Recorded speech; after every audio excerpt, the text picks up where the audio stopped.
রাসূল যেমন বলেছেন কাসিয়াত আরিয়াত সাল্লাল্লাহু আলাইহি সাল্লাম, একসময় মহিলারা এমনভাবে জামা কাপড় পরবে যদিও তাদের শরীরে কাপড় থাকবে কিন্তু দেখতে মনে হবে উলঙ্গ। জামা কাপড় এমন টাইট হবে মনে হবে যেন শরীরের উপর রং করা হয়েছে, কোনো কিছু সে পরিধান করেনি। অবস্থা এমনই হবে এক সময়, আর এটাই মানব জাতির কাছে সুন্দর মনে হবে। কিন্তু পক্ষান্তরে প্রসঙ্গত এটা শয়তানের ফাঁদ। ফলে দেখবেন যখন কোনো যুবক ছেলে কোনো মেয়ের সাথে অবৈধ সম্পর্কে জড়িয়ে পড়ে বা কোনো মেয়ে কোনো ছেলের সাথে, তখন লক্ষ্য করবেন তারা দিন দিন তাদের পিতামাতার সাথে বদমেজাজি আচরণ থেকে আরো বেশি বদমেজাজি আচরণ করতে থাকে। তাহলে দেখা যাচ্ছে এই সম্পর্কটি তাদের জীবনের অন্যদিকে কদর্যতা নিয়ে এসেছে। আপনি বুঝতেও পারবেন না তার এরকম পরিবর্তনের কারণ কি। এটাই হলো সাওয়া বা কদর্যতা। প্রসঙ্গত কুৎসিতের আরবি হলো কবাহা, এটা কাবিহ, এটা কুৎসিত। তাহলে সাওয়া অর্থ কি? আরবিতে সাওয়া মানে লাশ। লাশ দেখা মানুষের দৃষ্টিতে খুবই অস্বস্তিকর এবং কদর্য। এর দুর্গন্ধ, আকৃতি, গলে পচে যাওয়া মাংস, চামড়া, এর সর্বোচ্চ পোকামাকড়, এর সবকিছুই আমাদের চিন্তায় খুবই অসহ্য। এই চিত্রটি আল্লাহ আযজা ওয়া জাল্লা তুলে ধরেছেন। অন্য কথায়, আপনার শরীর জীবনী শক্তিতে পরিপূর্ণ কিন্তু আপনার আত্মার মৃত্যু ঘটেছে। আপনার আত্মা একটি লাশে পরিণত হয়েছে। লিউবদি আলাহুমা মা উরিয়া আনহুমা মিন সাওআতিহিমা। শয়তান তাদের লজ্জাস্থান প্রকাশ করে দিতে চেয়েছিল কুৎসিত অবস্থা, সে তাদের ভালো দিক দূর করে দিতে চেয়েছিল। প্রসঙ্গত এই সম্পর্কে আরেকটি ব্যাপার উপলব্ধি করা গুরুত্বপূর্ণ। আল্লাহ আযজা ওয়া জাল্লা মানব জাতিকে ফেরেশতাদের চেয়েও উত্তম মর্যাদা দিয়েছেন। ইবলিসের চেয়েও তিনি মানুষকে উত্তম মর্যাদা দিয়েছেন। আর শুধু একটি জিনিসের কারণে মানুষ এই উত্তম মর্যাদা লাভ করেছে। ওয়ানাফাখতু ফীহি মির রূহি ফাকাউ লাহু সাজিদিন।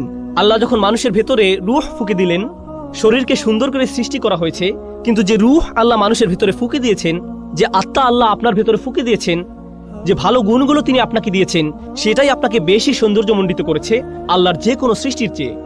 সেটাই আপনাকে অন্যদের থেকে পৃথক করেছে।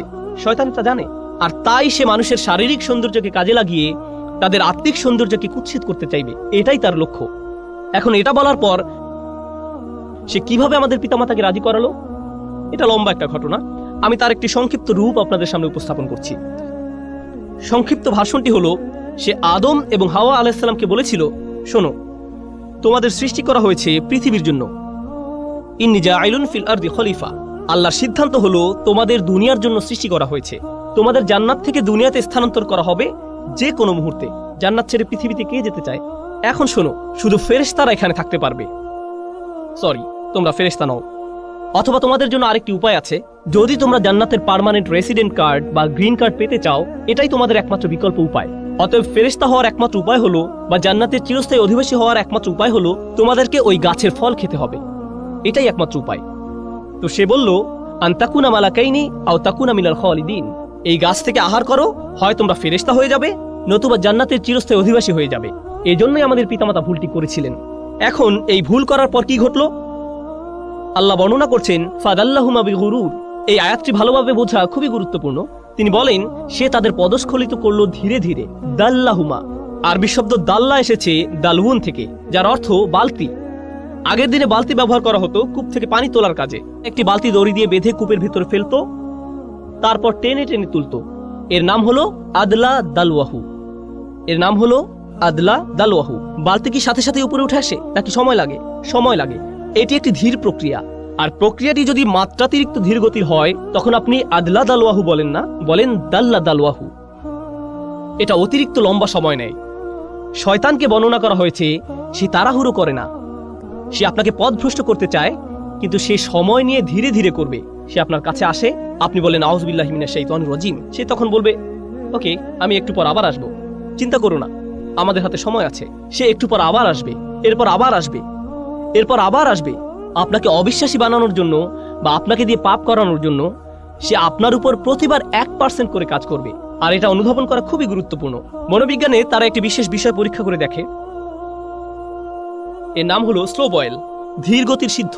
তারা একটি ব্যাঙকে নিয়ে ফুটানো পানিতে ছেড়ে দেয়, এটি তখন সাথে সাথে লাফ দিয়ে বের হয়ে যায়। এরপর ব্যাঙটাকে নিয়ে স্বাভাবিক পানির একটি পাত্রে ছেড়ে দেয়, আর তারা পাত্রটির নিচে ধীরে ধীরে তাপ দিতে থাকে। এক সময় তাপমাত্রা তীব্র আকার ধারণ করে, কিন্তু ব্যাঙটা কখনোই লাফ দিয়ে বের হয় না। সেখানেই তার মৃত্যু ঘটে। সে এমনকি বুঝতেও পারে না যে তার তাপমাত্রা ধীরে ধীরে বৃদ্ধি পাচ্ছে। শয়তান আপনাকে দিয়ে হারাম কাজ তাৎক্ষণিক করাতে চায় না, কারণ আপনি বুঝতে পারেন এটা একটা ভুল। আপনি আল্লাহর আশ্রয় প্রার্থনা করেন, তো সে আপনার কাছে আসবে নির্দোষ সব বিষয় নিয়ে। আপনি তখন ভাববেন এতে আর কি সমস্যা, মানুষ এটাকে শুধু শুধু খারাপ মনে করে, কিন্তু আপনি বুঝতেও পারবেন না।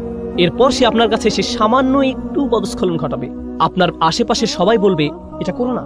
আপনি তখন মুখ ঘুরিয়ে বলবেন এটা কি হারাম, আমি এমন কি করেছি, আমি কি কাউকে খুন করেছি, কি ভুল করেছি আমি। শয়তান ঠিক এই কাজটাই করে। দাল্লাহুমা বিগুরুর, সে আমাদের পিতামাতার সাথেও সব ধরনের প্রতারণার মাধ্যমে এই পদ্ধতি অবলম্বন করেছিল। ব্যাপারটা ইন্টারেস্টিং যে আরবিতে গুরুর মানে প্রতারণা, আবার এর দ্বারা অহংকার বোঝায়।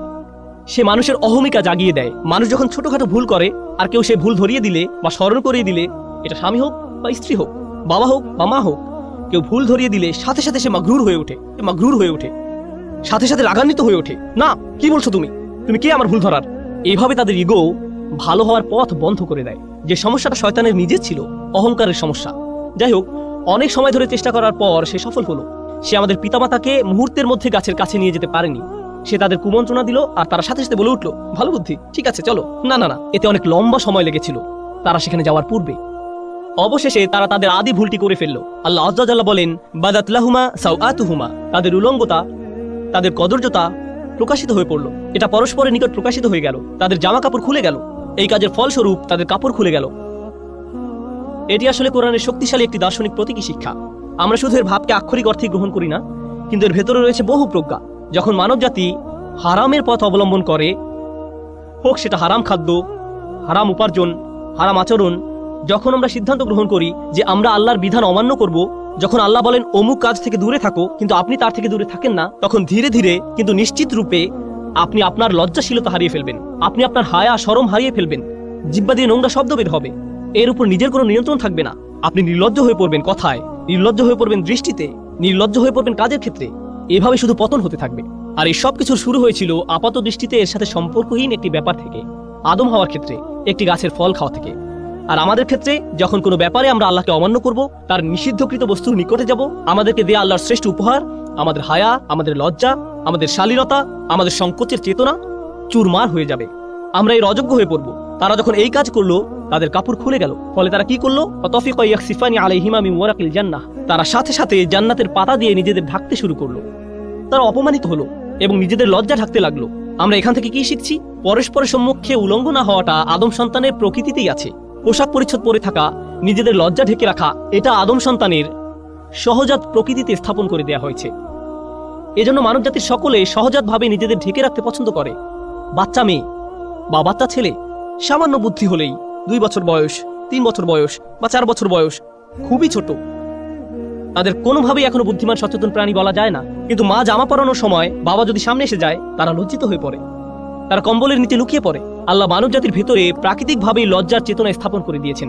কিন্তু তখন কি হয়? যখন শয়তান কুমন্ত্রণার পর কুমন্ত্রণা দিতে থাকে, সে কুৎসিত সবকিছুকে মানুষের নিকট সুন্দর হিসেবে উপস্থাপন করে।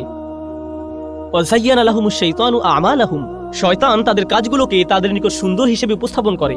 ঈমান থাকলে, বিশ্বাস থাকলে, আল্লাহ যাকে কুৎসিত বলেছেন আমরাও তাকে কুৎসিত মনে করি, আল্লাহ যাকে সুন্দর বলেছেন আমরাও তাকে সুন্দর মনে করি। কিন্তু যদি শয়তানকে আপনার অন্তরে প্রবেশ করতে দেন, যে জিনিসগুলো কুৎসিত মনে হওয়ার কথা ছিল তাই আপনার কাছে সুন্দর মনে হওয়া শুরু করবে। এরপর সমাজের অবস্থা এমন পর্যায়ে এসে উপনীত হয়, আপনি যত কম জামা কাপড় পরবেন, আপনার জামা কাপড় যত খোলামেলা হবে। রাসূল যেমন বলেছেন কাসিয়াত আরিয়াত সাল্লাল্লাহু আলাইহি সাল্লাম, এক সময় মহিলারা এমন ভাবে জামা কাপড় পরবে, যদিও তাদের শরীরে কাপড় থাকবে কিন্তু দেখতে মনে হবে উলঙ্গ। জামা কাপড় এমন টাইট হবে, মনে হবে যেন শরীরের উপর রং করা হয়েছে, কোনো কিছু সে পরিধান করেনি। অবস্থা এমনই হবে এক সময়, আর এটাই মানব জাতির কাছে সুন্দর মনে হবে। কিন্তু পক্ষান্তরে প্রসঙ্গত এটা শয়তানের ফাঁদ। মানব জাতির চূড়ান্ত ব্যর্থতা হবে তখন যখন নির্লজ্জতাকে সুন্দর মনে হবে, উদযাপন করা হবে। প্রসঙ্গত তারা কি করে? এখানে উপস্থিত অনেক যুবক ছেলের জন্য সিয়াম পালন করা অনেক কঠিন মনে হয়, কারণ সে নিজে নিজে প্রতিজ্ঞা করেছে রমজানে সে কোনো মুভি দেখবে না। ওরা আপনাকে মুভি দেখার জন্য কিভাবে প্ররোচিত করে? ওরা ট্রেইলার বানায়, আর এই ট্রেইলারগুলোতে কি দেখানো হয়?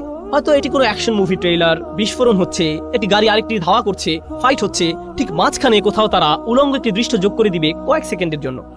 মুভির গল্পের সাথে এর কোনো সম্পর্ক নেই। তারা এটা দিয়ে লোভ দেখায় যেন আপনি বলে ওঠেন, ও আমাকে এখন এটা দেখতে হবে। তারা এভাবে আপনাকে আটকে ফেলে। তারা বেহায়াপনাকে উদযাপন করে। তারা এমন জিনিস উদযাপন করে যা মানব জাতির দৃষ্টির আড়ালে লুকিয়ে থাকার কথা ছিল।